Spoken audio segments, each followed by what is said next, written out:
pencapaian-pencapaian itu tidak sangat diangkat, tidak sangat disambut, tidak diceritakan. Apabila diceritakan oleh seseorang dalam parti, akan terus mendapat sindiran ataupun dipandang serong lah. Sebab itu dilihat, kamu bersama dengan kluster ataupun kelompok yang bukan kelompok parti. Itu pengalaman cara di PWC. Macam betul. Ada sindiran. Dan dari situ pun hubungan kita dah tak berapa cantik lah kan.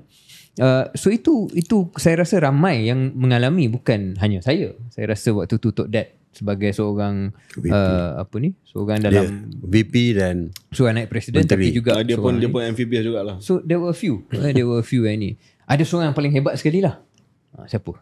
Dia menteri sekarang. Dia juga pengarah ataupun penasihat undang-undang dalam Putrajaya. Itu paling amphibious lah. Itu paling power.